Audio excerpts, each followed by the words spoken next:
Last class में हम लोगों ने, जो कि हमारा लेक्चर नंबर 1 था मोशन इन अ प्लेन का, मैंने आपको बताया था कि 2 डायमेंशनल मोशन क्या होता है, 3 डायमेंशनल मोशन क्या होता है, और साथ साथ मैंने आपको वेक्टर का डेफिनेशन लिखवाया होगा कि एक वेक्टर क्वांटिटी क्या होती है, उसको यूनिट वेक्टर किसे कहते हैं, और कितने प्रकार के तमाम तरह के वेक्टर हैं। पहला वीडियो अगर आपने नहीं देखा है तो प्लीज पहले वीडियो को देखिए, और उसके बाद आज मेरा सेकंड लेक्चर है, इसको आप अटेंड करिए। बहुत जल्दी वो वीडियो अपलोड हो जाएगा। नहीं लिखिए पोजीशन वेक्टर, हेडिंग डालिए पोजीशन वेक्टर। एज सच घबराने की कोई जरूरत नहीं है। जिनने अगर ये वाला लास्ट वाला लेक्चर नहीं भी अटेंड किया है तो सारे स्कूलों में या जहां कहीं भी पढ़ाई होती है कहानी यहीं से चालू होती है, पोजीशन वेक्टर से। इसके पहले का कहानी कोई पढ़ाता भी नहीं, मेरी दिल्ली थोड़ी ज्यादा है तो पहले का भी पढ़ा देता हूं, नहीं तो स्कूल में आप देखेंगे यहीं से स्टार्ट हो रहा है व्हाट पोजीशन वेक्टर है। हेडिंग डालें position vector. A vector which gives position of an object, a vector which gives position of an object with respect to origin, a vector which gives position of an object with reference to origin या with respect to origin of a coordinate system is called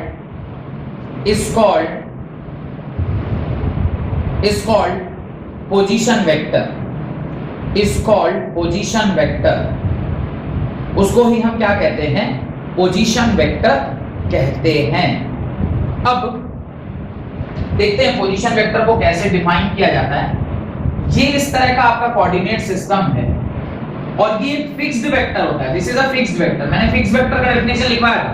a vector उस originating point को अगर fix कर दिया जाए, यहां पे इसका ओरिजिनेटिंग पॉइंट क्या है, ओरिजिन है, 0,0 है, तो इसको हम लोग फिक्स्ड वेक्टर बोलेंगे। तो इसका जो कोऑर्डिनेट है, if this is r vector, जिसका मैग्नीट्यूड किसके बराबर है, r के बराबर है। इसका मैग्नीट्यूड किसके बराबर है, r के बराबर है। तो इसके दो कोऑर्डिनेट होंगे, एक होगा r cos थीटा और दूसरा होगा r sin थीटा। ये अगर समझ में आ रहा है तो बताइए, ये जो मैंने लिखा है ये समझ में आ रहा है कि इसके दो कोऑर्डिनेट होंगे r cos theta, r sin theta. अगर नहीं समझ में आ रहा है तो मैं इसे समझा देता हूं कि ये क्या लिखा हुआ है। देखिए आप क्या करेंगे, इसका दो coordinate, actually this is the distance from the x axis and distance from the y axis. ये आपका x कोऑर्डिनेट यानी ये आपका x एक्सिस है और ये आपका y एक्सिस है। अभी x एक्सिस से जो इसकी दूरी होती है, यानी x एक्सिस से जो इसकी यहां से यहां की दूरी होती है, that is denoted by y coordinate, और जो y एक्सिस से इसकी दूरी होती है उसको बोलते हैं हम x कोऑर्डिनेट। y एक्सिस से जो इसकी दूरी, actually we are talking about ये लेंथ। y एक्सिस से जो इस पॉइंट की दूरी है वो कौन सा लेंथ है, ये लेंथ है, और x एक्सिस से इस पॉइंट की जो दूरी है वो कौन सा लेंथ होगा, ये वाला लेंथ होगा। यानी x एक्सिस से जो इस पॉइंट का दूरी है, अगर मैं इसे ऐसे लिखूं तो ये क्या होगा, this will be y coordinate and this will be x coordinate. ये स्टेटमेंट समझ में आया क्या जो मैंने बोला, क्या बोल रहा हूं मैं, ध्यान से समझिए। मैं बोल रहा हूं x coordinate is the distance of this particular point from y axis. क्या बोल रहा हूं मैं, द कोऑर्डिनेट x कोऑर्डिनेट जो है वो इस y एक्सिस से इसकी दूरी है। इस y एक्सिस से कितना दूर है, इतना दूर है, ये इतना दूर, यही डिस्टेंस है ना, और ये डिस्टेंस क्या होगा, x एक्सिस होगा। कैसे x एक्सिस होगा मैं बताता हूं, बस अभी आपको ये ध्यान रखना है कि x एक्सिस का जो कोऑर्डिनेट है वो यहां लिखाएंगे, और ये क्या है, this is the distance from the y axis, where as distance from the x axis, x axis से कितना ऊपर है, इतना ऊपर है, ये इसका कौन सा कोऑर्डिनेट होगा, y कोऑर्डिनेट होगा। अब ये आया कैसे, ये r वेक्टर है, अगर मैग्नीट्यूड की बात करें तो r, ये वाला कंपोनेंट क्या होता है, r cos theta, this is what, r cos theta. यहां से यहां की दूरी r cos थीटा है, और ये अगर 0 है तो इस कोऑर्डिनेट क्या हो जाएगा, r cos थीटा ही होगा। और इसका ये वाला कंपोनेंट क्या होता है, r sin थीटा। किसको किसको यही नहीं पता कि यार इस तरह से cos कंपोनेंट और sin कंपोनेंट ले सकते हैं, कोई ऐसा जिसको ये पता ही नहीं है कैसे कैसे लेते हैं, किधर cos लेंगे और किधर sin। देखिए जब कभी भी आप इस प्रकार से कोई एक ट्रायंगल बना रहे हैं, दिस इज योर थीटा, ये आपका y है, this is your x and this is r। अभी रिजेंबल कर रहा है सब कुछ, अब मुझे बताइए, मैं यहां पर अगर cos थीटा लिखना चाहता हूं, cos थीटा मैं किसे लिखूंगा? Perpendicular by hypotenuse, perpendicular by hypotenuse, sorry base by hypotenuse. इसको मैं x बाय r लिखूंगा, नहीं लिखूंगा? x इज इक्वल टू क्या हो जाएगा? r cos थीटा हुआ। अच्छा, अभी मैं sin कंपोनेंट लिखूंगा तो क्या लिखूंगा? sin theta is equal to perpendicular by hypotenuse y by r। तो y कोऑर्डिनेट क्या होगा? r sin थीटा होगा। y किसके बराबर? r sin theta. x किसके बराबर? r cos theta. देखिए, x किसके बराबर? r cos theta. y किसके बराबर? r sin theta. इस प्रकार से आप किसी भी सिस्टम का कोऑर्डिनेट निकाल सकते हैं। तो इसको आप अपनी कॉपी में बना लीजिए, और ये जब आप लिखेंगे इन टर्म्स ऑफ वेक्टर तो आप लिखेंगे r cos theta i cap, और इसको लिखेंगे r cos theta j cap. What is i cap and j cap? i is the unit vector. आप उसको यूनिट वेक्टर के टर्म्स में लिखते हैं, आप उसको यूनिट वेक्टर के टर्म्स में लिखते हैं। और आपको ये पता होना चाहिए कि जो r वेक्टर है वो किसके बराबर होता है? Magnitude of r into its direction, magnitude of r into its direction. और यहीं से आप डायरेक्शन जो लिखते हैं, हम लोग क्या लिखते हैं? Direction means unit vector, direction means unit vector. Direction मतलब क्या होता है? Unit vector. तो इसी से आप क्या लिखोगे? r vector is equal to magnitude of r into r cap, और यहीं से फॉर्मूला बना था r cap is equal to r vector divided by its magnitude. ये फॉर्मूला लिखा है लास्ट क्लास में। किसी भी वेक्टर का यूनिट वेक्टर जो होता है वो क्या होता है? वेक्टर बाय इट्स मैग्नीट्यूड होता है। ये फॉर्मूला आपको ध्यान रखना है। Unit vector is equal to r vector divided by magnitude of r, r vector divided by magnitude of r। Done? कोई दिक्कत? और ये दोनों कोऑर्डिनेट सिस्टम अगर आपको पता है, ये सब लिख दिए, सब कुछ ये वाला लिख लिए। अब देखिए, अगर मुझे कोऑर्डिनेट सिस्टम पता रहता है तो मैं क्या निकाल सकता हूं? ये r जो है उसको मैं क्या लिखूंगा? Can I write h is equal to under root x coordinate का whole square plus y coordinate का होल स्क्वायर। क्या मैं ऐसे लिख सकता हूं? ये जो हाइपोटेन्यूस है ये किसके बराबर? अंडर रूट x की जगह क्या लिख दूं? r cos थीटा लिख सकता हूं, और y की जगह क्या लिख सकता हूं? r sin थीटा लिख सकता हूं। इसमें कोई दिक्कत है तो बताइए। Can I write this? If I am writing this तो h is equal to can I write under root r square cos square theta plus r square sin square theta. h is equal to under root, मैं पूरे में से r square common ले लेता हूं, क्या बचेगा? cos square theta plus sin square theta. अच्छा, इसकी वैल्यू 1 पढ़े थे क्या बचपन में? 10th क्लास में थे तो इसकी वैल्यू क्या पढ़े थे?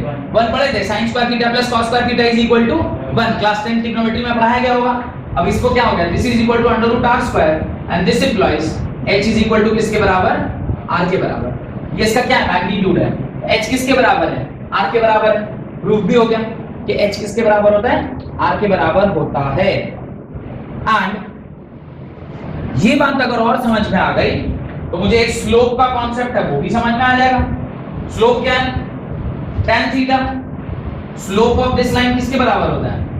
tan थीटा के बराबर। tan थीटा किसके बराबर है? Perpendicular by base. tan theta perpendicular क्या है? Perpendicular is y coordinate, y by x। y क्या था? r sin थीटा, और x क्या था? r cos theta. तो sin थीटा, सॉरी r से r कट गया, ये किसके बराबर आ गया? tan थीटा के बराबर आ गया। स्लोप जो है वो किसके बराबर होता है? किसी भी स्ट्रेट लाइन का जो कि पासिंग थ्रू ओरिजिन अगर आप बना रहे हैं तो उसका स्लोप किसके बराबर होता है? tan थीटा के बराबर होता है। ये बात भी आपको समझ में आ गई होगी। इतना आप अपनी कॉपी में लिख लें। डन? पोजीशन वेक्टर हमेशा हमें क्या देता है? किसी भी पर्टिकुलर पॉइंट का एड्रेस, वो जो पर्टिकुलर ऑब्जेक्ट है उसका पोजीशन। और पोजीशन ऑलवेज याद रखिएगा हम किसी के रेफरेंस में निकालते हैं। जनरली पोजीशन निकाला जाता है विद रिस्पेक्ट टू ओरिजिन। खास करके जब हम लोग फिजिक्स में निकालते हैं तो हम लोग किसके रिस्पेक्ट में निकालते हैं? ओरिजिन।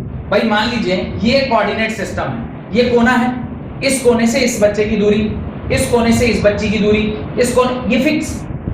अगर मेरे को ये डिफाइन करना हो इसी क्लासरूम में ही मैं अगर मान लिया डिफाइन करना चाहता हूं, इस पर्टिकुलर चेयर पे जो भी बच्चा बैठा है उसको मैं डिफाइन करना चाहता हूं, मैं क्या बोलूंगा?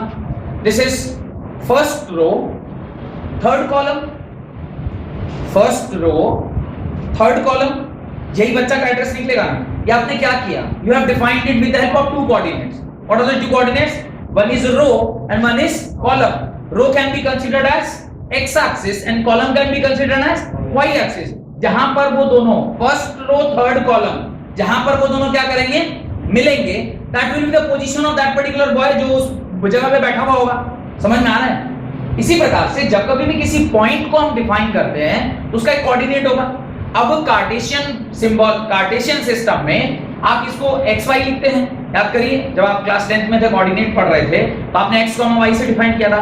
Here we can not define it in terms of x and y because x का i कैप j कैप के टर्म्स में भी कर सकते हैं, पर इसको आप प्लेनर कोऑर्डिनेट के टर्म्स में डिफाइन कर सकते हैं। तो r cos theta r sin theta के टर्म्स में भी डिफाइन किया जा सकता है। लेकिन the position vector provides two important information. The position vector provides two important information.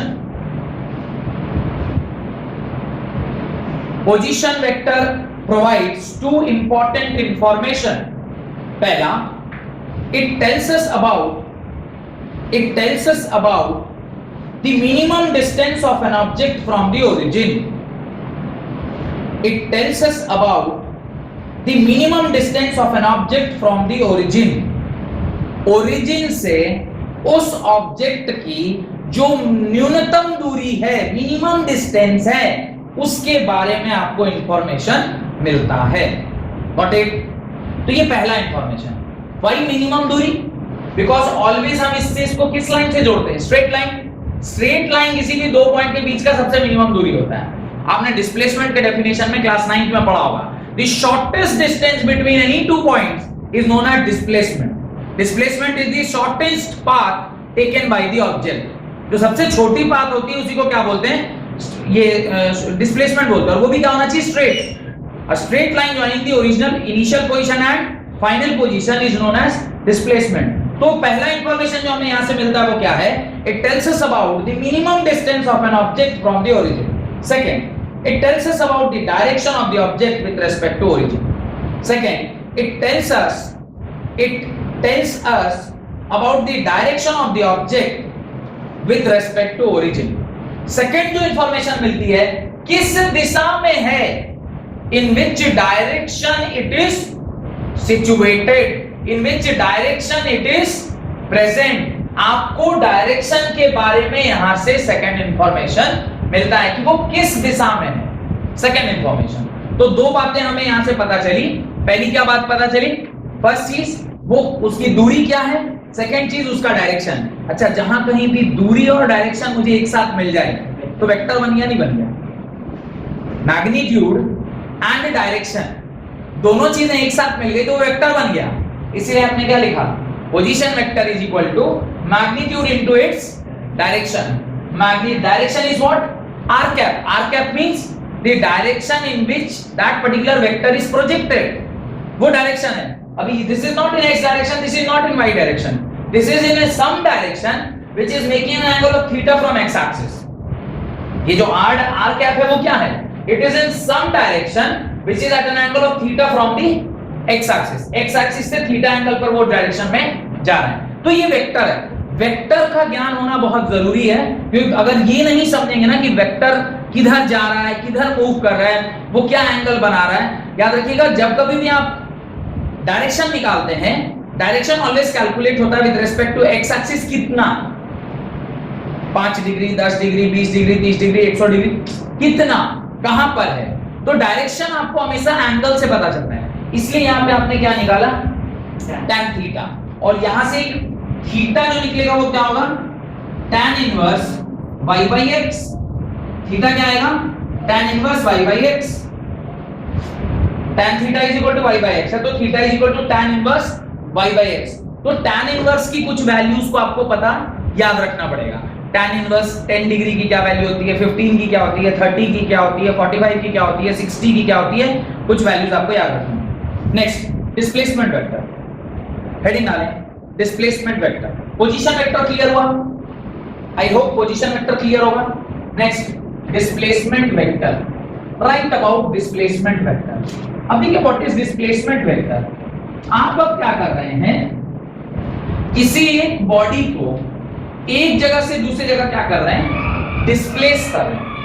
एक बॉडी को जब आप एक जगह से दूसरी जगह डिस्प्लेस करेंगे तो वहां पे डिस्प्लेसमेंट वेक्टर का कॉन्सेप्ट आएगा। लिखें the vector which tells, definition लिखें, the vector which tells how much and in which direction, the vector which tells how much and in which direction an object has changed its position, an object has changed its position in a given time interval, in a given time interval is known as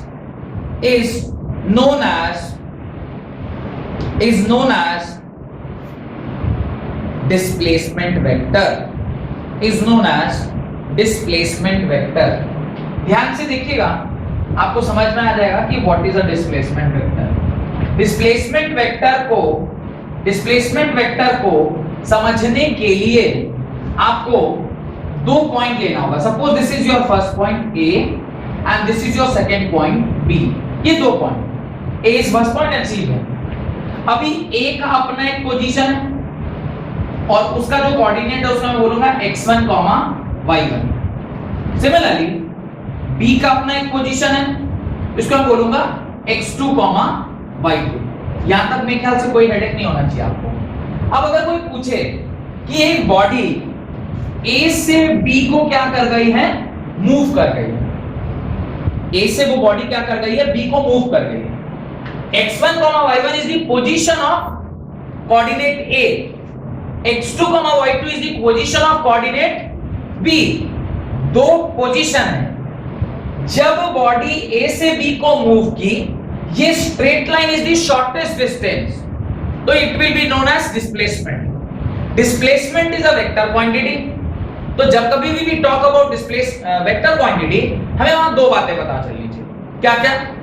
एक तो उसका magnitude, भाई कितना move किया, दूसरा किस दिशा में move किया। आइडिया लग रहा क्या बोल रहा हूं, कोई दिक्कत?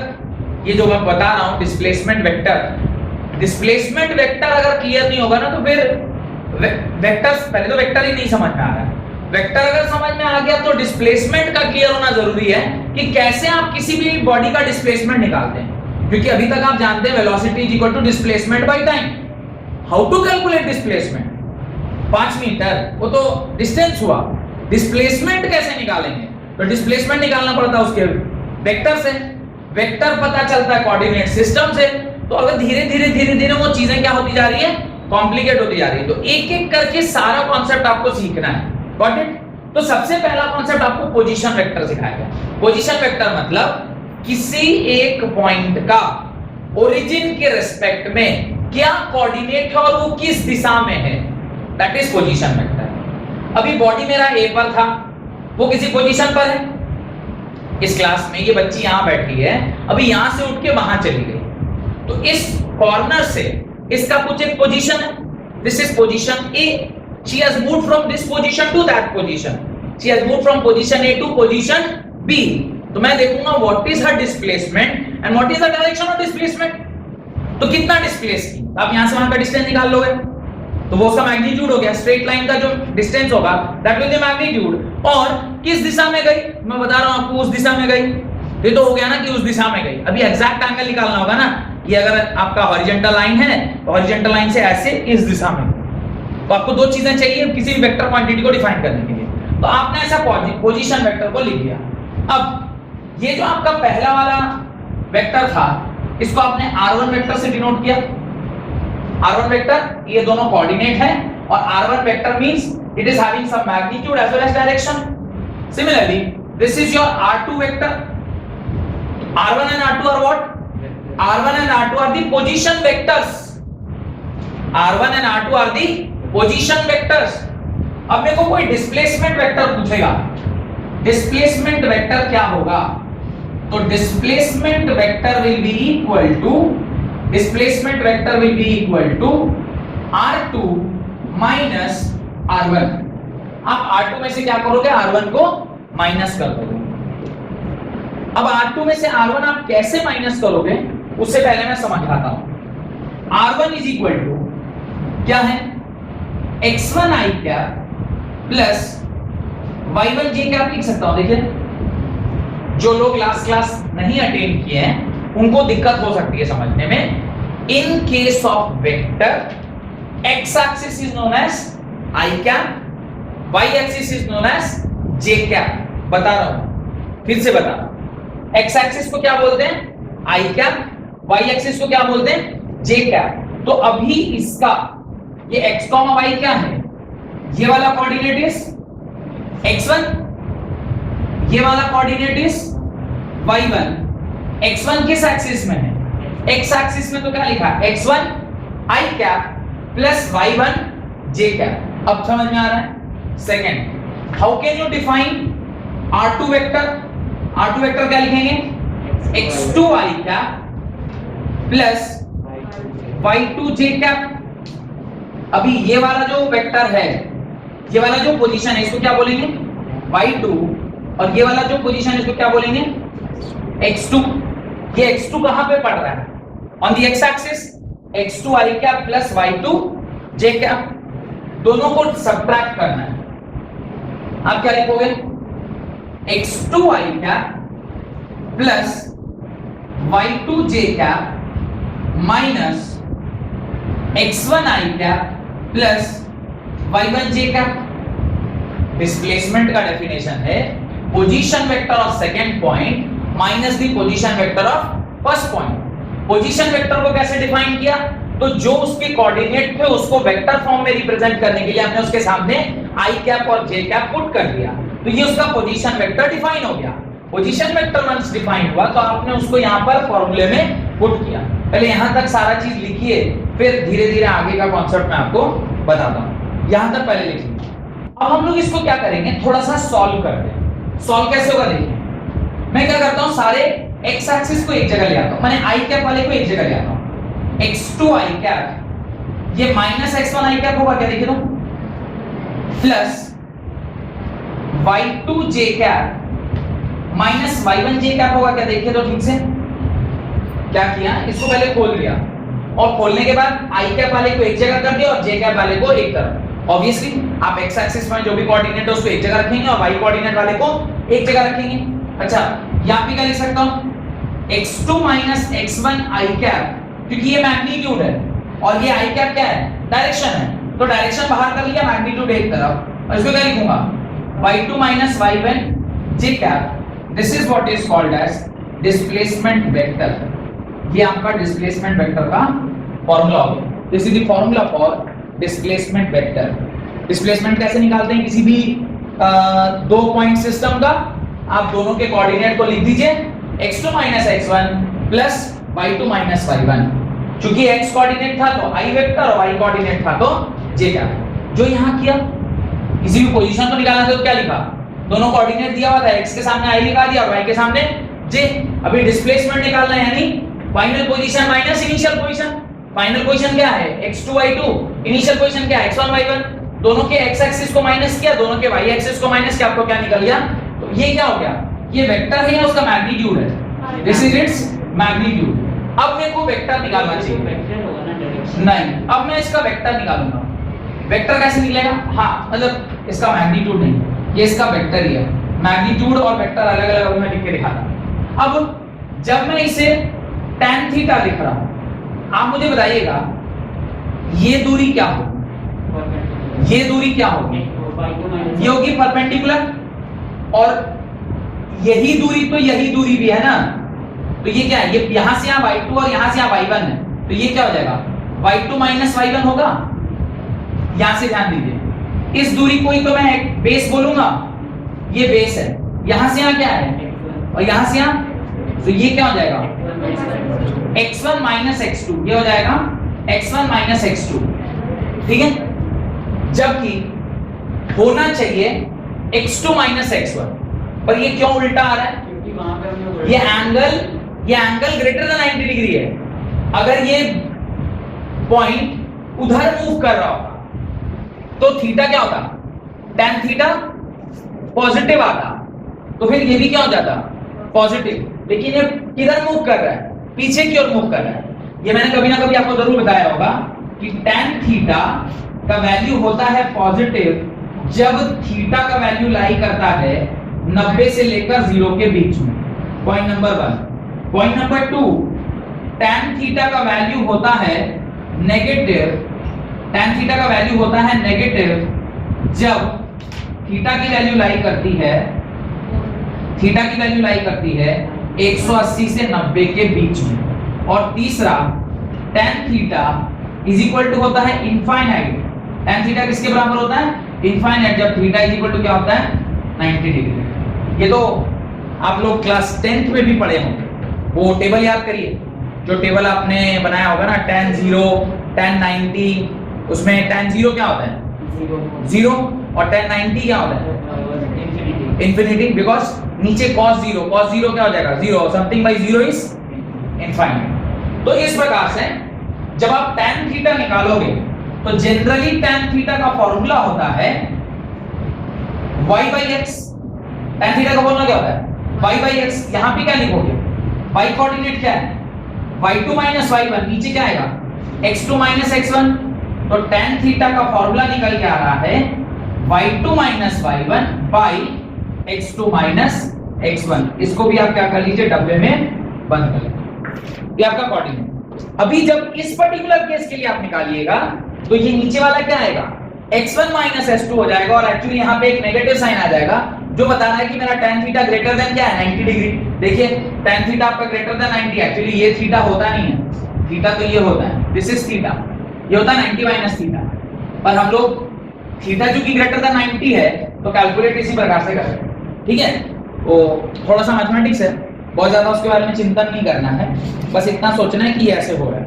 अब आपने उसका वेक्टर लिख लिया, वेक्टर क्या है, x2 minus x1 i क्या plus y2 minus y1 j क्या। आपने उसका थीटा निकाल लिया, tan थीटा क्या होता है, y coordinate by x coordinate. इसका मैग्नीट्यूड नहीं निकाला तो मैग्नीट्यूड कैसे निकालेंगे, ये लिख लीजिएगा जरूर ब्रैकेट में, ये जरूर लिखिएगा क्योंकि इंपॉर्टेंट है कहां से ये 90 डिग्री आ रहा है या क्यों माइनस साइन लग रहा है। अगर ये पता नहीं चलेगा बाद में तो आप फिर परेशान होंगे। अब देखिए ये r वेक्टर, ये इसको ही r वेक्टर बोल रहा हूं मैं, this is what is r vector. ये r वेक्टर कैसे निकला, ये r वेक्टर कैसे निकल गया है, r वेक्टर मतलब r का मैग्नीट्यूड, r का मैग्नीट्यूड क्या होगा, r का मैग्नीट्यूड होता है x square plus y square. x square क्या होगा, x स्क्वायर क्या होगा, x का कोऑर्डिनेट क्या है, x2 minus x1 का whole square plus y2 minus y1 का होल स्क्वायर। ये जो r है ये actually it is talking about this hypotenuse और नॉट। ये जो r है ये हाइपोटेन्यूज है, हाइपोटेन्यूज किसके बराबर, perpendicular square by base square. और h square is equal to क्या हो जाएगा, अंडर रूट। h स्क्वायर किसके बराबर हो जाएगा, under root. h square is equal to perpendicular square plus base square. h is equal to perpendicular की value already आपने कितनी लिखी है, या पहले बेस स्क्वायर लिख देता हूं, x2 minus x1 का whole square plus y2 minus y1 का whole square is equal to h square. h is equal to क्या आया, under root x2 minus x1 का whole square plus y2 minus y1 का whole square. और यही किसके बराबर है, उस डिस्प्लेसमेंट वेक्टर के मैग्नीट्यूड के। तीन बातें यहां पर आप सीखे।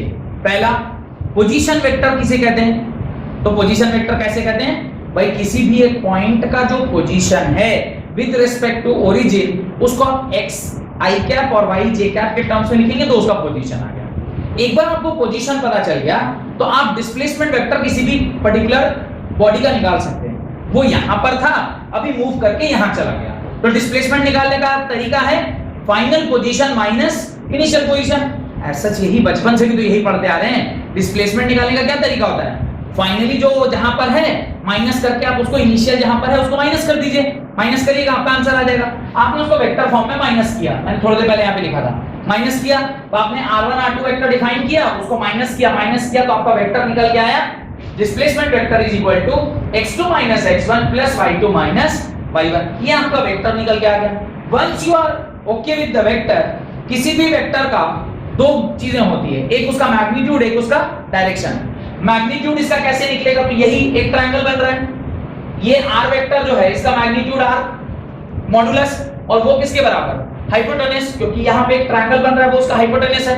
हाइपोटेनस का square equal to perpendicular square plus base square. Perpendicular और बेस का वैल्यू पुट करके आपने क्या निकाल लिया, इसका मैग्नीट्यूड निकाल लिया। तो ये जो डब्बा बना है, this is the magnitude of given vector, the given position vector. और जब आप मैग्नीट्यूड निकाल लिए तो नेक्स्ट होता है tan थीटा।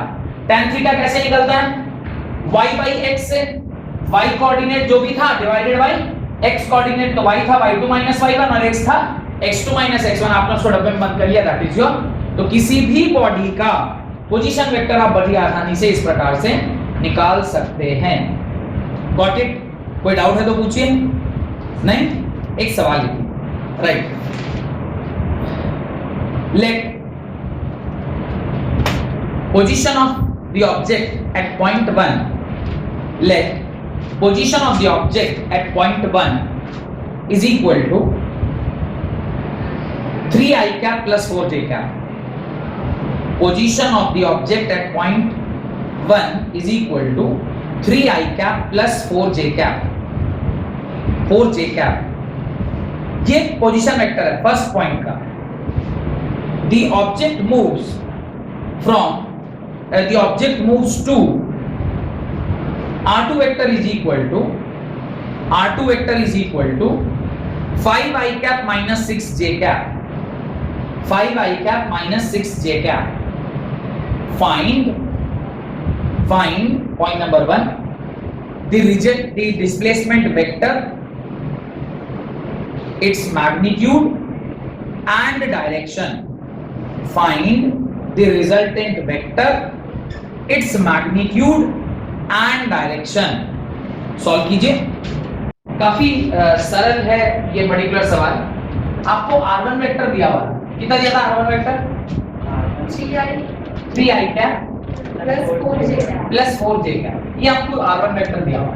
r2 वेक्टर कितना दिया है, 5i cap minus 6j cap. अभी देखिए r वेक्टर जो कि डिस्प्लेसमेंट वेक्टर है वो किसके बराबर होता है, r2 vector minus r1 vector के बराबर।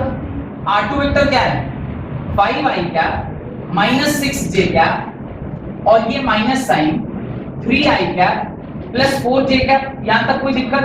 आपने क्या किया, 5i cap minus 3j cap, sorry minus 3i cap, और ये plus minus 6j cap minus 3j cap, sorry plus 4j cap, यही है ना, ये माइनस 4j कैप हो जाएगा, ठीक है, माइनस 4j कैप। अब ये आया 5 में से 3 क्या बचा, 2i कैप प्लस ये क्या हो जाएगा माइनस 10j कैप। तो आपका r जो वेक्टर है यानी डिस्प्लेसमेंट जो वेक्टर आया वो कितना आ गया, 2i cap minus 10j cap. अब एक बार वेक्टर निकल के आ गया तो tan theta is equal to क्या होता है, y बाई x, y कितना है -10 और x कितना था 2, इसको सॉल्व किया क्या आ गया -5, तो tan थीटा दिस आया, तो थीटा इज इक्वल टू क्या होगा tan इनवर्स -5 के बराबर। तो ये आपका एंगल आ गया। और magnitude r vector is equal to, अभी फार्मूला क्या बताया था, अंडर रूट x2 x1 का whole square plus y2 y1 का होल स्क्वायर। अभी r वेक्टर का magnitude is equal to x2 क्या है 5 3, यानी ऑलरेडी ये हम कर चुके हैं, मुझे सिर्फ इसका क्या कर देना चाहिए स्क्वायर। तो अंडर रूट आप क्या लिखोगे 2 का स्क्वायर प्लस -10 का स्क्वायर। सॉल्व कीजिए, r का magnitude is equal to under root 4 plus 100 that is 104। 104 को आप क्या लिख सकते हो, 104 को आप 4 into समथिंग लिख सकते हैं। 4 into क्या लिखेंगे 104, 4 into हाउ मच इज 104, 4, इसको 4 से डिवाइड करिए, 4 6 जा, ये कितना होगा, ये 4 से 2 बार में 26, और यहाँ से r वेक्टर जो आएगा वो क्या निकलेगा 2 root 26। This is the magnitude of this particular vector. ये मैग्नीट्यूड है, ये थीटा इसका डायरेक्शन हो गया, और ये वेक्टर हो गई। यही 3 बातें तो आपको निकालनी थी। जो चीज पढ़ाए थे उसी चीज को सिर्फ आपको वेक्टर के फॉर्म में क्वेश्चन दे दिया, लेकिन आप लोग उसे नहीं कर पाए। कुछ लोग कर पाए, कुछ लोग नहीं कर पाए। अगला कॉन्सेप्ट लिखें, multiplication of vector bye a real number. ये उतार लिए सब लोग, ये उतार चुके, जल्दी उतारिए, इसको उतारिए। और बहुत सरल सा क्वेश्चन था, कोई बहुत ज्यादा इसमें दिमाग नहीं लगाना था। जो पढ़ाया था उसी को एज इट इज सवाल के फॉर्म में दे दिया, आपने सिर्फ उसको क्या किया ना, सॉल्व करना था। याद रखिएगा किसी भी सवाल में यही करना रहता है। अच्छा, मेरे को कोई ये पूछे, अभी चौथा बिट उसमें अगर जगह है तो ऐड कर सकते हैं आप, अगर इफ पॉसिबल नहीं है तो कोई बात नहीं, सिर्फ सीख लीजिए, जरूरी नहीं कि चौथा बिट ऐड ही किया जाए। अगर मुझे कोई पूछता find the unit vector, find the displacement का यूनिट वेक्टर, आर कैप निकालिए। आर कैप का फॉर्मूला क्या होता है? आर कैप का फॉर्मूला होता है vector by its magnitude. Vector क्या है? 2i cap minus 10j cap whole divided by magnitude is 2 root 26, 2 root 26। इसको क्या लिखेंगे? देखिए 2 by 2 root 26 i cap minus 10 by 2 root 26 j cap. इसको सॉल्व करें, 1 by root 26 i cap minus 5 by root 26 j cap is the unit vector. ये आपका क्या हो जाता? यूनिट वेक्टर हो जाता। तो यूनिट वेक्टर भी आपको निकालने का तरीका मैंने सिखा दिया। How to calculate a unit vector? Unit vector is calculated with the help of vector by divided by its magnitude. Formula लिखवाए थे ना थोड़ी देर पहले, R vector is equal to क्या होता है? आर का मैग्नीट्यूड, थोड़ी देर पहले यहाँ पे नीचे लिखवाए थे। आर का unit vector is equal to R का magnitude divided by its, sorry, R का vector divided by its magnitude. Done? तो ये भी ध्यान रखना है। इस तरह से अगर इसी क्वेश्चन में आपसे कहता है बताओ यूनिट वेक्टर क्या होगा, तो ये आपका क्या हो जाएगा? यूनिट वेक्टर हो जाएगा, जो कि आपकी कॉपी में लिखा हुआ है, जो कि आपके बोर्ड पर लिखा हुआ है। अगला हेडिंग डालें, multiplication of vector by real number. Multiplication of vector by real number. किसी भी वेक्टर को आप रियल नंबर से क्या कर सकते हैं? मल्टीप्लाई कर सकते हैं। You can multiply a particular real number, multiply particular vector with a real number. उसका क्या मतलब है? मैं पहले आपको उसका मतलब समझाता हूं। ये मिटा दो ना पूरा, ये मिटा रहा हूं, ठीक है? अभी इसका मतलब मैं आपको बताता हूं, how to tackle this type of problem, इसको कैसे सॉल्व करते हैं। अभी देखिए ध्यान से, क्या है ये, सपोज करिए एक वेक्टर है, this is one of your vector जिसको आप ए वेक्टर बोल रहे हैं। अभी में से कोई बोलेगा कि find the value of 4a या multiply A vector with 4। A vector को अगर 4 से मल्टीप्लाई करेगा, मैं वेक्टर को छोटा करता हूं कि 4 से मल्टीप्लाई करना है, तो इसका लेंथ कुछ इतना बड़ा हो जाएगा। This is 4a vector. आपने क्या किया, ओरिजिनल जो आपका वेक्टर था उसको जब आपने 4 से मल्टीप्लाई किया, ये इसके 4 गुना हो गया। This is multiplication of a vector by a real number. आपने उसको रियल नंबर से क्या कर दिया? मल्टीप्लाई कर दिया। ऐसे ही ये जो 3i कैप लिखा हुआ है, ये क्या है? ये i cap is a unit vector, उसको आपने किससे मल्टीप्लाई किया है? 3 से मल्टीप्लाई किया, यही ना 3i कैप। इसी प्रकार से किसी भी वेक्टर को आप ऐसे कर सकते हैं। अच्छा, दिस नंबर जो हम मल्टीप्लाई कर रहे हैं, जरूरी नहीं कि ये हमेशा पॉजिटिव ही हो, -3a का वेक्टर भी हो सकता है। -3a वेक्टर होगा, इसका क्या मतलब है? The direction is in negative side. उधर होगा तो पॉजिटिव और इधर होगा तो नेगेटिव, और इसका ये 3 गुना इसलिए 3 टाइम्स डायरेक्शन चेंज हुआ, इसलिए नेगेटिव। तो नेगेटिव का मतलब भी समझ में आ गया, 3 का मतलब भी समझ में आ गया, right? When we multiply a vector a by a real number lambda, when we multiply a vector a by a real number lambda, then we get a new vector, along the direction of vector a. Then we get a new vector along the direction of vector a, whose magnitude becomes 5 times the magnitude of given vector. Whose magnitude becomes 5 times the magnitude of given vector. 5 times the magnitude of given vector. Done? ये diagram बनाने से अच्छा है, मेरे को भी इससे अच्छा एग्जांपल चमका है, मैं वो आपको बनाता हूं। अभी देखिए, ये हमारा कोऑर्डिनेट सिस्टम है, ध्यान से देखिएगा, ये हमारा कोऑर्डिनेट सिस्टम है और यहां पे मैंने एक वेक्टर लिया है जिसका कोऑर्डिनेट है 3,4। इसका क्या कोऑर्डिनेट है? 3,4। 3,4 अगर इसका कोऑर्डिनेट है, आप ऑलरेडी जान रहे हैं ये क्या है, आई कैप है और ये क्या है, जे कैप है। तो यहां पर जो इसका कोऑर्डिनेट, यहां पर जो इसका बॉडी इसका ये होगा कोऑर्डिनेट होगा, उसको मैं क्या बोलूंगा 3i कैप, और यहां पर जो इसका कोऑर्डिनेट लाई करेगा उसको मैं क्या बोलूंगा 4j कैप। अगर ये मेरा रिजल्टेंट यानी ये मेरा r वेक्टर है, तो इस r वेक्टर का मैग्नीट्यूड जब मैं निकालूंगा मैं क्या लिखूंगा बोलिए, under root x2 minus x1, x2 minus x1, क्योंकि ये ओरिजिन है directly x square plus y square लिख दे रहा हूं, क्योंकि एक कोऑर्डिनेट क्या है, ओरिजिन है। r vector is equal to x का कोऑर्डिनेट कितना 3 का स्क्वायर प्लस दूसरे का कोऑर्डिनेट कितना 4 का स्क्वायर, r का magnitude is equal to under root 9 plus 16, r का magnitude is equal to under root 25, r का मैग्नीट्यूड इज इक्वल टू 5। यहां तक किसी को कोई डाउट है बोलिए? ये तो डाउट नहीं होगा, यहां तक डाउट होना भी नहीं चाहिए। अब जरा आगे बढ़ते हैं। मैं कह रहा हूं कि यहां पे मैं क्या कर रहा हूं, इसे 5r लिख रहा हूं। क्या लिख रहा हूं मैं? 5 टाइम्स द r वेक्टर। अब मैं 5 टाइम्स द r वेक्टर लिखूंगा तो ये जो वेक्टर है ये मेरे बोर्ड को क्रॉस करके कहीं उधर कहीं हो जाएगा, क्योंकि एक पार्ट है तो ऐसा 5 बार 3 बार कर 2 बार कर 2 बार करने से एटलीस्ट मैं आपको दिखा पाऊंगा। 2 बार कर लिया, देन अगर मैं इसे 2 बार कर रहा हूं, इसका कुछ कोऑर्डिनेट अभी आएगा, ये इस प्रकार से इसका कुछ कोऑर्डिनेट आएगा, ये 3 दुगना हो जाएगा, ये 6i कैप हो जाएगा, और ये 4 दुगना हो जाएगा, ये कितना हो जाएगा 8i कैप हो जाएगा, देन 8j कैप हो जाएगा, सॉरी 8j कैप हो जाएगा। अब मैं फिर से नया रिजल्टेंट निकालता हूं। नया रिजल्टेंट क्या होगा, मैं अंडर रूट 6 का होल स्क्वायर, ये कोऑर्डिनेट क्या हुआ 6,8, इसको लिखूंगा 6 का होल स्क्वायर प्लस 8 का होल स्क्वायर लिखूंगा, नहीं लिखूंगा ये -6 -3 नहीं, मैं नए वाले वेक्टर का निकाल रहा हूं ना, ये 2r कर दिया, पूरा निकाल रहा हूं ना। अभी ये क्या हो गया, अंडर रूट 36 प्लस 64, ये क्या हो गया, r vector is equal to under root 100 and r is equal to 10, ये 10 हो गया। जब मैंने इसको दुगना किया तो ये इसका दुगना हुआ क्या, तो मैग्नीट्यूड डबल हो गया।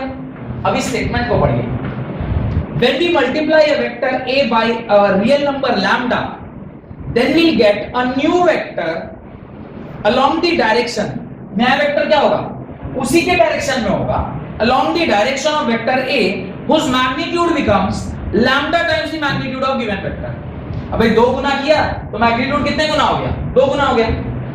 ये प्रूव भी कर दिया ना इस पॉइंट को मैंने। इसको ही अपनी कॉपी में आपको क्या करना चाहिए, लिखना चाहिए। Right this in your copy. ये लिखने से आपको कंसेप्चुअल क्लैरिटी आएगा, वो ये भी लिख के कोई फायदा नहीं। ये लिख लेने के बाद आप एप्लीकेशन लिखें, वहां पे एप्लीकेशन, ये जो मल्टीप्लिकेशन ऑफ वेक्टर का एप्लीकेशन लिखें, और velocity vector when multiplied, application लिखें, a velocity vector when multiplied by a constant value of time, a velocity vector when multiplied by a constant value of time, constant value of time, it converts the velocity vector into, it converts the velocity vector into a new vector called displacement vector. A velocity vector when multiplied by a constant value of time, it converts the velocity vector into a new vector called as displacement vector. कोई भी velocity vector आपको दिया गया है v is equal to 5i cap plus 7j cap, suppose ऐसा कुछ vector आपको दिया हुआ है, ये आपका velocity vector, this is your velocity vector। Time t is equal to 3 second पर अगर कोई आपसे कह दे कि बताओ what will be the position of that particular body which is moving with this particular velocity vector, तो आप इसको क्या करेंगे, displacement vector s vector is equal to क्या होता है, v वेक्टर इनटू t के बराबर। अब वेलोसिटी वेक्टर क्या है 5i cap plus 7j cap, आपने इसको किससे मल्टीप्लाई कर दिया 3 सेकंड से, ये आ गया 15i cap plus 21j cap and this is your displacement vector. आपने क्या किया, एक पर्टिकुलर वेक्टर में एक कांस्टेंट वैल्यू से जब मल्टीप्लाई किया, उसने उसको एक नए वेक्टर में बदल दिया, और जो नई बदली हुई वेक्टर है वो किसकी वेक्टर है, that is a displacement vector. ये एप्लीकेशन हुआ, कैसे मल्टीप्लाई करके एक नया वेक्टर जो आता है वो कुछ नया चीज आपको दे सकता है, वो उसका एप्लीकेशन है। हेडिंग डालें रिजल्टेंट वेक्टर, हेडिंग डालें, ये एग्जांपल लिख लीजिएगा उसके नीचे। नहीं ये आपको, आप लोग को ऐसा तो नहीं लगता कि मैं ऐसे बोर्ड में हैंडराइटिंग प्रैक्टिस करता रहता हूँ? वो कुछ लोग जैसे ही मैंने ये लिखवाया उसके बाद मैं बोल रहा हूँ रिजल्टेंट वेक्टर, तो ये लिख नहीं रहे लोग ना, आपको लग रहा है मैं ऐसे हैंडराइटिंग प्रैक्टिस करता रहता हूँ बोर्ड पे। नहीं नहीं, it is not at all something like that. आपको जो भी बोर्ड पर लिखा गया उसको अपनी कॉपी में लिखना है। डोंट एवर अज्यूम कि मैं हैंडराइटिंग प्रैक्टिस करता हूँ बोर्ड के ऊपर आके, नो नॉट एट ऑल। जो भी बोर्ड पर लिखा है उसको आपको अपनी कॉपी में लिखना है। And if you are assumed that, please correct your assumption. It is not something like that. Heading डालें resultant vector. Heading डालें resultant vector.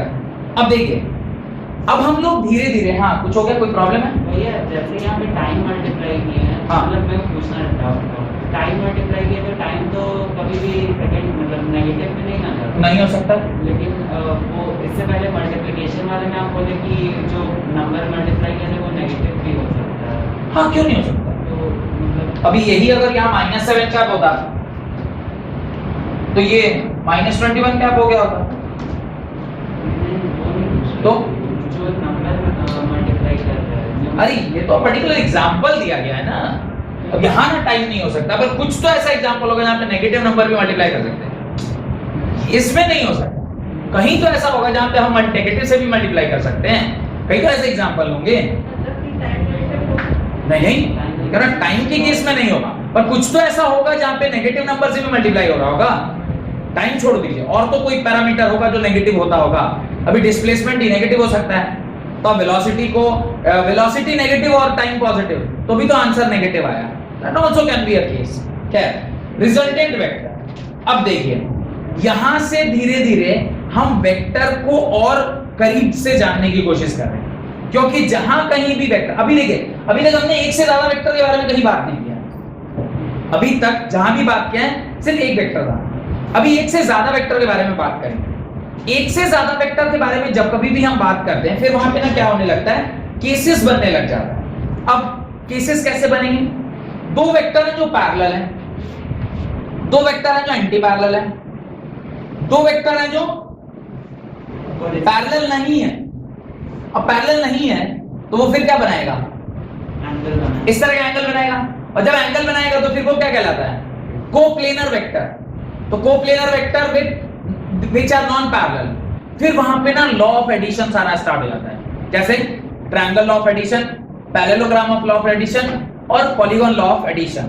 तो अभी रिजल्टेंट वेक्टर मतलब किसी भी दो वेक्टर का सम या सब्ट्रैक्शन। रिजल्टेंट आप नेगेटिव भी कर सकते हैं, ऐड भी कर सकते हैं, सब्ट्रैक्ट भी कर सकते हैं। जैसे लोग एडिशन के टर्म्स में निकालते हैं, सब्ट्रैक्ट करना होता है तो कर देते हैं। तो दो वेक्टर का एडिशन, आप दो वेक्टर को क्या कर रहे हैं? ऐड कर रहे हैं। If you are adding two vectors, तो टाइप ऑफ वेक्टर कैसा है उसके ऊपर डिपेंड करता है कि आप कैसे ऐड करेंगे। If they are parallel vectors, simply add them. a plus b जैसे 1 plus 1 2 होता है, ऐसे सिंपली ऐड कर दीजिए। If are anti parallel vector, एक में दूसरे को माइनस कर दीजिए। तो ये जो एडिशन और सब्ट्रैक्शन है पैरेलल और एंटी पैरेलल वेक्टर में ऐसे हो जाता है। पर the moment they are coplanar but not parallel, coplanar एक ही प्लेन में है, this is a vector and this is b vector, अभी they are not parallel but they are coplanar. तो इसको जब आप डिस्प्ले, मैंने बोला था ना लास्ट क्लास में कि एक वेक्टर को आप उसी डायरेक्शन और मैग्नीट्यूड को बिना चेंज किए उस प्लेन पे आप कहीं भी क्या कर सकते हैं? मूव कर सकते हैं। अगर मूव करके इसको आप ऐसे करके एक जगह पे लिख दीजिएगा, इस प्रकार से आप लिख दीजिएगा। अब ये कुछ थीटा एंगल बना रहा होगा, तो फिर हमें इसका क्या निकालना पड़ेगा? कोई एक टेक्निक है, जैसे triangle law of addition, parallelogram law of addition, उसके बाद एक और टेक्निक है पॉलीगॉन लॉ। पॉलीगॉन में दो से ज्यादा वेक्टर होते हैं तो पॉलीगॉन लॉ लगता है। फिर हम लोगों को लॉस को फॉलो करना पड़ेगा। और ये लॉस के बारे में मैंने आपको कभी बताया था, बताइएगा? जब मैंने आपसे सवाल पूछा होगा इस करंट अ वेक्टर क्वांटिटी और स्केलर क्वांटिटी, तो मैंने डेफिनेशन लिखा होगा वेक्टर क्वांटिटी उस क्वांटिटी को बोलते हैं जिसके पास मैग्नीट्यूड हो, जिसके पास डायरेक्शन हो, और तीसरी बात जो वेक्टर लॉ ऑफ एडिशन को क्या करे, फॉलो करे। अभी वेक्टर लॉ ऑफ एडिशन सीखने का टाइम आ गया। तब अभी तक सिर्फ आप यही जानते थे वेक्टर क्वांटिटी एक ऐसी क्वांटिटी को बोलते हैं जिसके पास मैग्नीट्यूड हो, जिसके पास डायरेक्शन हो और वो वेक्टर लॉ ऑफ एडिशन को फॉलो करे। अब हम लोग पढ़ेंगे वो वेक्टर लॉ ऑफ एडिशन क्या है। तो वो कैसे कब पढ़ते हैं, जब आप उन दो वेक्टर्स का क्या निकालते हैं, रिजल्टेंट निकालते हैं। तो रिजल्टेंट निकालने का जो तरीका है that is only law of addition of vectors. वो तीन प्रकार का, एक ट्रायंगल लॉ, एक पैरेललोग्राम लॉ और एक पॉलीगॉन लॉ। आज जो पढ़ेंगे हम लोग अभी वो पढ़ेंगे कि जब ये पैरेलल और एंटी पैरेलल होते हैं तो उनको कैसे जोड़ते हैं। अगली क्लास में ट्रायंगल लॉ ऑफ एडिशन उसके बाद की कहानी को पढ़ेंगे। Right, the resultant of two or more vectors, the resultant of two or more vectors is defined as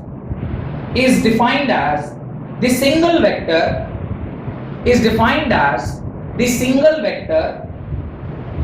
which produces the same effect as two or more vectors combinedly produce. The resultant of two or more vector is defined as the single vector which produces the same effect as two or more vectors combinedly produce. दो और दो से ज्यादा vector जो combinedly produce करते हैं उसके जगह पे आप एक ही वेक्टर लगा रहे हैं, यानी a plus b will give you c vector, जो दोनों का क्या हो जाएगा, एडिशन हो जाएगा। डन। इसके अंदर लिखें case 1, right, case 1 when two vectors are acting in same direction. Case 1 when two vectors are acting in same direction. Same direction में जब दो वेक्टर क्या कर रहे हैं, एक्ट कर रहे हैं, तो उनको कैसे ऐड करते हैं। Suppose this is a vector and this is b vector, तो जो रिजल्टेंट वेक्टर होगा that will be the summation of a vector plus b vector. Simple scalar addition, simple algebraic addition लिख लीजिए। when two vectors are acting in same direction, a vector और b vector, तो resultant vector किसके बराबर होता है, a vector plus b vector के बराबर होता है। Done. Second case 2, right, case 2 when two vectors are acting in opposite direction. जब दो वेक्टर अपोजिट डायरेक्शन में काम कर रहे हैं, suppose this is a vector and this is b vector, तो a वेक्टर और b वेक्टर का रिजल्टेंट वेक्टर क्या होगा, a vector plus minus of b vector, that is resultant vector is equal to a vector minus b vector. इस प्रकार से आप उसको क्या कर सकते हैं, रिजल्टेंट वेक्टर निकाल सकते हैं। डन। यहां तक कोई इशू। इसके नीचे दो इंपॉर्टेंट बात लिखी है, नोट डालकर दो इंपॉर्टेंट बातें लिखी। इफ इसके नीचे if a is greater than b, a vector अगर b वेक्टर से बड़ा है तो रिजल्टेंट वेक्टर r वेक्टर जो होगा वो क्या होगा, पॉजिटिव होगा, will be greater than 0। r vector will be greater than 0, that is ये क्या होगा, पॉजिटिव होगा। पर if a वेक्टर is छोटा than b वेक्टर, तो r वेक्टर क्या होगा, लेस देन 0 होगा, मतलब ये नेगेटिव होगा। ये दो कंडीशन है वेक्टर्स को रिलेटेड जब आप उन दोनों को क्या कर रहे हैं, माइनस कर रहे हैं। जब आप उसको क्या कर रहे हैं, माइनस कर रहे हैं, जब आप उन दोनों को माइनस कर रहे हैं। अब यहां पर दो चीजें हैं। ये जब हम a vector greater than b vector बोल रहे हैं, are we talking about the magnitude और we are talking about the direction?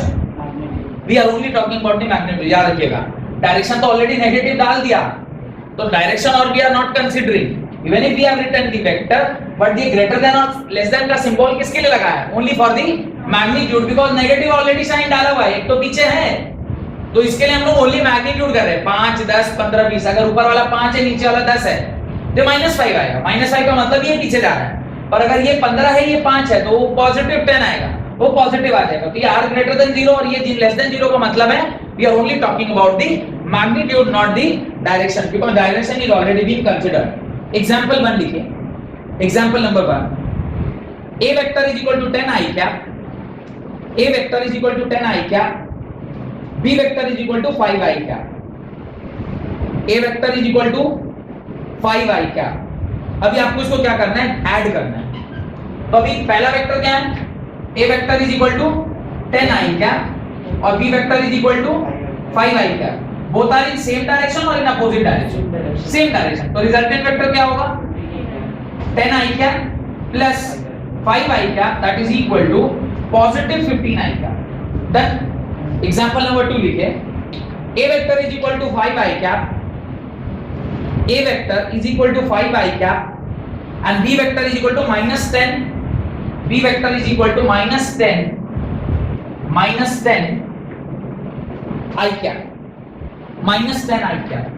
a vector क्या दिया हुआ, a vector is equal to 10i cap, 5i cap क्या बोला, 5i कैप बोला, और b vector is equal to -10i cap. अगर ऐसा दिया हुआ है तो resultant vector will be equal to 5i cap minus 10i cap that is equal to -5i cap. तो इस प्रकार से क्या आ गया, नेगेटिव आया, और आना भी चाहिए था, आना भी चाहिए था। हेडिंग डाल लीजिए, condition for zero resultant vector, condition for zero resultant vector. बहुत बहुत धन्यवाद आज की क्लास अटेंड करने के लिए।